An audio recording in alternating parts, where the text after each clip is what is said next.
Hello learners, welcome to begins learn youtube channel. So learners, आप लोगों के Bihar board class 12 का जो इंटर का फाइनल एग्जाम 1 फरवरी से स्टार्ट होने वाला है, तो उसके लिए अब मुश्किल से 1.5 या 2 महीने ही बच गए हैं। तो आप लोगों के लिए हमने क्या है कि एक क्रैश कोर्स की तरह प्लान तैयार किया है, जिसमें हम लोग क्या करेंगे कि हर एक सब्जेक्ट के हर एक चैप्टर वाइज के VBI क्वेश्चन आंसर, गेस और मॉडल पेपर के सभी का मिक्सचर क्वेश्चन करेंगे। इसके लिए सबसे पहले हम लोग क्या करेंगे कि पहले सभी सब्जेक्ट के चैप्टर वाइज क्वेश्चन आंसर करेंगे। और आप लोगों को फिजिक्स में 70 में 70 लाने के लिए आज से आप लोगों के क्लास 12 जो इंटर एग्जाम 2022 होने वाला है, तो आज मैं आप लोगों को सबसे पहले जो विद्युत धारा, जो आपके एग्जाम के लिए वेरी इंपॉर्टेंट चैप्टर होता है, विद्युत धारा, थर्ड चैप्टर विद्युत धारा, तो उसके ऑब्जेक्टिव VBI ऑब्जेक्टिव क्वेश्चन और गेस ऑब्जेक्टिव क्वेश्चन कराने वाले हैं। तो आप लोग वीडियो को शुरू से लेकर अंत तक देखिएगा, ताकि एक भी क्वेश्चन आप लोगों का फिजिक्स का नहीं छूटे। तो फटाफट से क्वेश्चन की ओर बढ़ते हैं।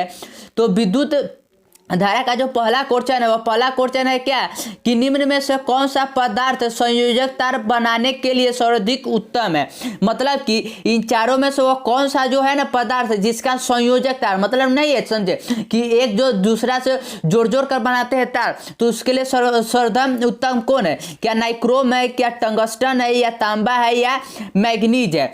तो कौन है, तो याद रखिए कि जो सबसे सर्वाधिक उत्तम होना जाएगा वो जाएगा तांबा। कौन हो जाएगा, तो तांबा। तो right answer option number C हो जाएगा।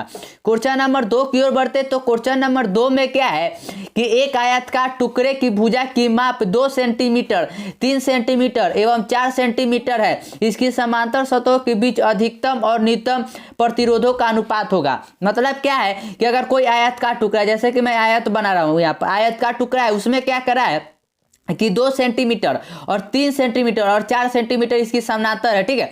तो इसमें कौन सा जो होगा वो अधिकतम और न्यूनतम प्रतिरोध का अनुपात कितना होगा। तो याद रखिएगा कि अधिकतम और न्यूनतम प्रतिरोध का जो अनुपात होगा ना, वो होगा 4:1। तो right answer option number A हो जाएगा। क्वेश्चन नंबर 3 की ओर बढ़ते। तो क्वेश्चन नंबर 3 बहुत इजी क्वेश्चन है और बहुत ही इंपॉर्टेंट क्वेश्चन भी है। क्या है कि फ्यूज तार किस पदार्थ से निर्मित होता है। जो आप लोगों को घरों में फ्यूज लगा होगा ना, सेफ्टी के लिए, शॉर्ट सर्किट से बचाने के लिए फ्यूज का हम लोग उपयोग करते हैं, तो वह कौन से पदार्थ का बना होता है। क्या तांबा का होता है, टंगस्टन का, या लेड टिन मिश्र धातु का, या नाइक्रोम का होता है। ये तो बहुत इजी क्वेश्चन है। तो फ्यूज तार जो बना होता है ना, वह तांबा का बना होता है। क्यों, क्योंकि इसका प्रतिरोध जो गलनांक होता है ना, वो गलनांक बहुत ही कम होता है। तो right answer option number A हो जाएगा। क्वेश्चन नंबर 4 की ओर बढ़ते। तो क्वेश्चन नंबर 4 में दिया हुआ है क्या कि 2 सेलों का विद्युत वाहक बल क्रमशः E1 एवं E2 है तथा आंतरिक प्रतिरोध क्रमशः R1 एवं R2 है। इन सेलों के श्रेणी क्रम में जोड़ा गया है, तो इनके समतुल्य विद्युत वाहक बल होगा। ये तो बहुत इजी क्वेश्चन है, सीधा आप लोगों से ना फॉर्मूला ही पूछा गया है, ठीक है, कि समतुल्य विद्युत वाहक बल क्या होगा। तो जैसे हम लोग प्रतिरोध को जोड़ते हैं ना R1 + R2 करके, वैसे ही विद्युत वाहक बल भी जुड़ता है। तो इसका जो राइट आंसर यहां पर होना जाएगा, हो जाएगा कि E1 + E2 + E1, ठीक है, या E1 + E2 दोनों बराबर ही होता है।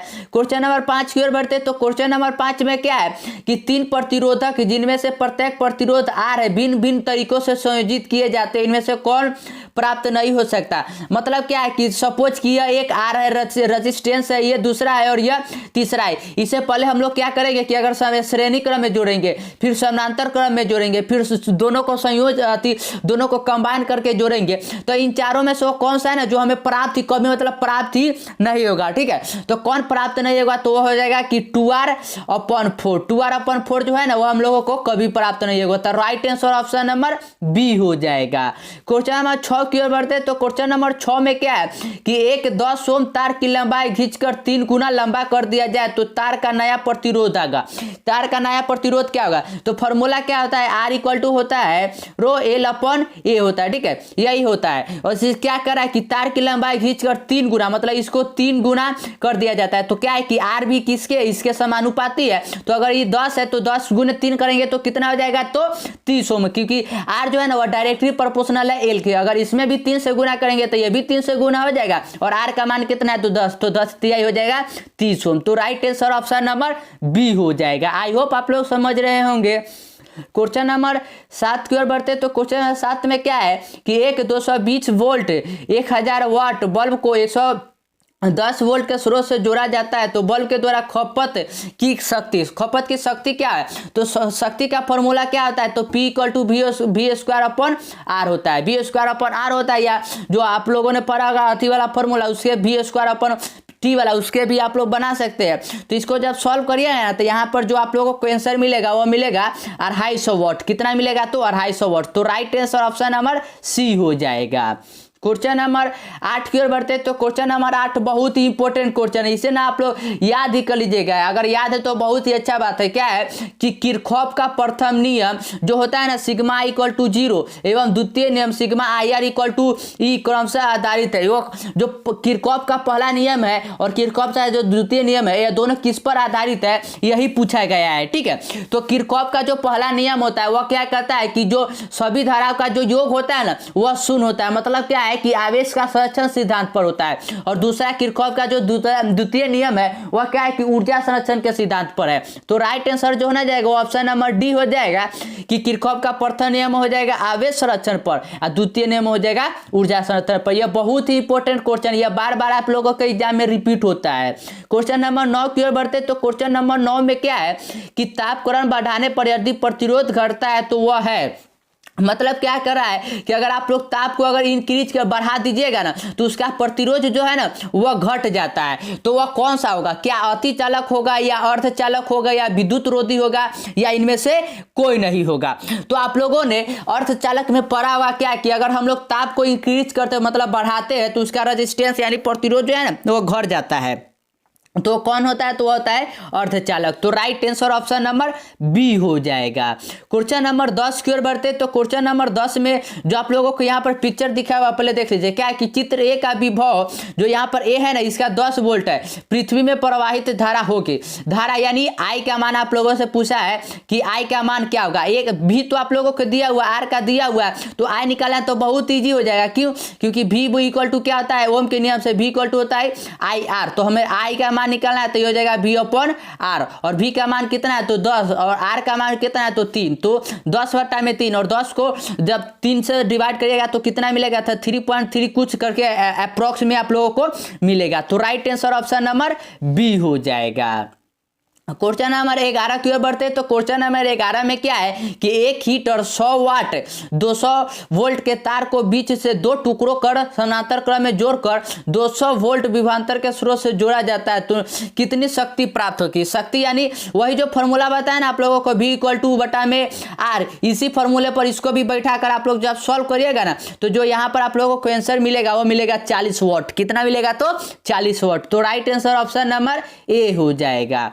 क्वेश्चन नंबर 12 की ओर बढ़ते। तो क्वेश्चन नंबर 12 में दिया हुआ है क्या कि यहाँ पर है कि चित्र में मीटर ब्रिज प्रदर्शित है, एक्स का मान होगा। ये है ना, ये क्या है कि एक मीटर ब्रिज है और यहाँ पर जो ये एक्स दिया हुआ है इसी का मान पूछ रहा है। इधर क्या है तो 9 ओम है, इधर क्या है कि 10 सेंटीमीटर है। ठीक है, यहाँ पर बता रहा है तो एक्स का मान कितना होगा आप लोग ऑप्शन में देख लीजिए। ऑप्शन नंबर ए में क्या है कि 10 है, 3 है, 9 है और 10 है। यहाँ पर 10 रिपीटेड है, यहाँ पर शायद 10 नहीं होना चाहिए सर। ठीक है, तो आप लोगों ने पढ़ा क्या कि जो 9 है तो यहाँ पर कितना हो जाएगा तो 10 हो जाएगा। तो right answer option number A हो जाएगा।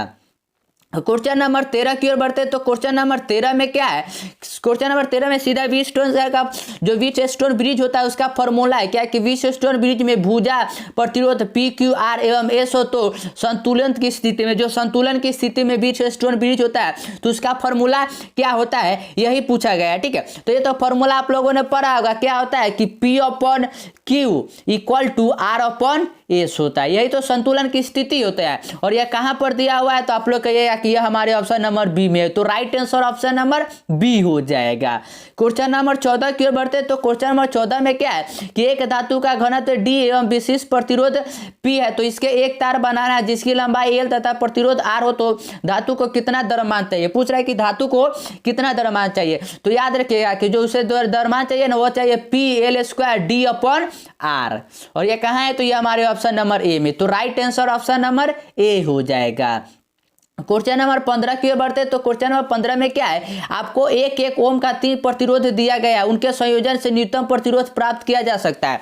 मतलब क्या है कि आर एक एक ओम का है, आर आर है एक एक ओम का, इसको क्या कर रहा है कि न्यूनतम प्रतिरोध, तो न्यूनतम प्रतिरोध प्राप्त करने के लिए हम लोग क्या करते हैं कि उसे समानांतर क्रम में जोड़ते हैं। तो समानांतर क्रम में जोड़िएगा तो ये हो जाएगा 1/r प्लस 1/r, क्योंकि 3 दिया हुआ है, यहाँ से r कॉमन ले लीजिए, यहाँ से 3, तो r/3 कितना हो जाएगा, r/3 जो होना जाएगा वो राइट आंसर। और r का मान कितना है तो 1 ओम, यानी 1/3, तो 1/3 जो होना जाएगा वो हम लोगों का राइट आंसर हो जाएगा। क्वेश्चन नंबर 16 की ओर बढ़ते तो क्वेश्चन नंबर 16 में क्या है कि दिए गए चित्र में ए तथा बी के बीच समतुल्य प्रतिरोध है, ए और बी के बीच में पूछ रहा है कि समतुल्य प्रतिरोध कितना होगा। ठीक है, यहाँ पर जो ए है और यहाँ पर जो बी है, इसके बीच में पूछ रहा है कि समतुल्य प्रतिरोध कितना होगा। तो इसके बीच में जो समतुल्य प्रतिरोध होगा ना वो हो जाएगा 1 ओम। कितना होगा तो 1 ओम। क्वेश्चन नंबर 17 की ओर बढ़ते तो क्वेश्चन नंबर 17 में क्या है कि एक आदर्श वोल्ट मीटर का प्रतिरोध होता है, जो वोल्ट मीटर यानी विभवांतर मापने का काम करता है, तो उसका मतलब पूछ रहा है कि प्रतिरोध कितना होता है। तो ये तो बहुत ही इंपॉर्टेंट क्वेश्चन है। एक एम्पियर जो आमीटर होता है और एक वोल्ट मीटर, ये दोनों का आप लोगों से प्रतिरोध पूछा जाता है। तो याद रखिएगा कि जो वोल्ट मीटर होता है ना, इसका प्रतिरोध अनंत होता है, वोल्ट मीटर का प्रतिरोध अनंत होता है। और एक आमीटर होता है, एक आमीटर जो क्या करता है कि धारा मापने का काम करता है, तो उसका जो प्रतिरोध होता है वह 0 के बराबर होता है। ठीक है, क्वेश्चन नंबर 18 की ओर बढ़ते तो क्वेश्चन नंबर 18 में क्या है कि आर के किस मान के लिए धारा महत्तम होगी। मतलब कि जो यहाँ पर दिया हुआ है ये क्या है कि विद्युत वाहक बल स्मॉल आर और आर दिया हुआ है, ये आंतरिक है, ये बाहरी प्रतिरोध है। तो इसके लिए किसके लिए धारा का मान जो होगा ना वो महत्तम होगा, यही पूछा गया है। तो इसके लिए जो महत्तम होगा ना वो होगा capital R equal to small R upon 4। और ये कहां पर है तो ये हमारे ऑप्शन नंबर डी में, तो right answer option number D हो जाएगा। क्वेश्चन नंबर 19 की ओर बढ़ते तो क्वेश्चन नंबर 19 में जो मैंने इस एक क्वेश्चन पहले बताया था कि जो वोल्ट मीटर का प्रतिरोध कितना होता है तो अनंत होता है। और अब यहाँ पर है क्या कि आदर्श आमीटर का प्रतिरोध है, आदर्श आमीटर का प्रतिरोध क्या होता है, तो मैंने क्या बताया था कि 0 होता है। तो right answer option number A हो जाएगा।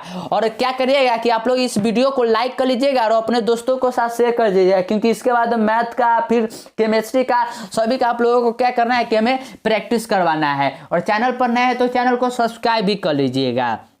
क्वेश्चन नंबर 20 की ओर बढ़ते तो क्वेश्चन नंबर 20 में क्या है कि एक प्रतिरोधक का प्रतिरोध आर है, यह चर प्रतिरोध की श्रेणी में है, आरंभ के दोनों प्रतिरोध तुल्य है, तो आरंभिक कुल प्रतिरोध होगा, आरंभिक कुल प्रतिरोध कितना होगा यही पूछ रहा है। ठीक है, तो इसका जो कुल प्रतिरोध पूछा है तो R1 R प्लस R मिलकर कितना हो जाएगा तो 2R, तो right answer option number B हो जाएगा।